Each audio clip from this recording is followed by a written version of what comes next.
त्यातून एक मुलाखत पाहिली देवेंद्रजीची, ज्यामध्ये देवेंद्रजींनी डायरेक्ट अजितदादांच्या विषयी विधान केलं, नया है वह.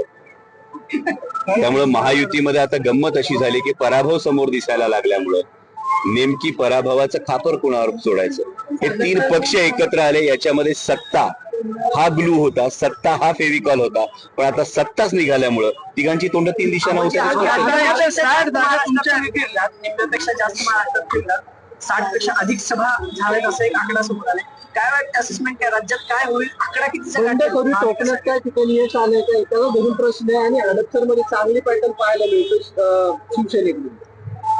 हडपसर मध्ये 100% राष्ट्रवादी काँग्रेस शरदचंद्र पवार पक्षाचे प्रशांतदादा जगताप हे प्रचंड मताधिक्याने विजयी होतील. सगळे इंटरनल सर्वेज असतील, इंटरनल रिपोर्ट्स असतील, ते त्याच बाजूने आहे. आणि प्रशांत जगताप यांनी निष्ठेची जी कास धरली, आदरणीय शरदचंद्रजी पवार साहेबांच्या सोबत प्रशांत जगताप धडाडीनं उभे राहिले, आणि याचं फळ नक्कीच हडपसरची स्वाभिमानी जनता प्रशांतदादा जगतापांना.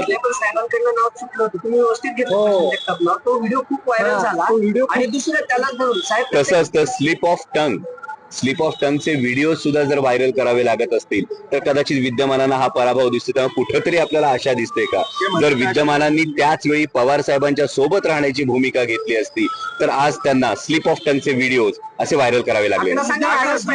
किमान 165 जागा, महाविकास आघाडी किमान 165 जागा. राष्ट्रवादी काँग्रेस पक्षांना आदरणीय पवार साहेबांची महाराष्ट्रात ही सुनामी दिसते, आणि त्यामुळे तुम्हाला किमान 60 ते 65 जागा निवडून येतील असा आम्हाला विश्वास आहे. 100 पेक्षा अधिक मतदार. हे बघा, मुख्यमंत्री कोण याच्याविषयी आमची ही लढाईच नाहीये. ही लढाई महाराष्ट्र धर्म राखण्यासाठी आहे. महाराष्ट्रातला युवक असेल, महाराष्ट्रातल्या माता भगिनींची सुरक्षा असेल, महाराष्ट्रातल्या युवकांचा रोजगार असेल, महाराष्ट्रातल्या शेतकऱ्यांचा शेतमालाला हमीभाव मिळण्याची जी भावना असेल, या सगळ्या गोष्टींसाठी ही लढाई आहे.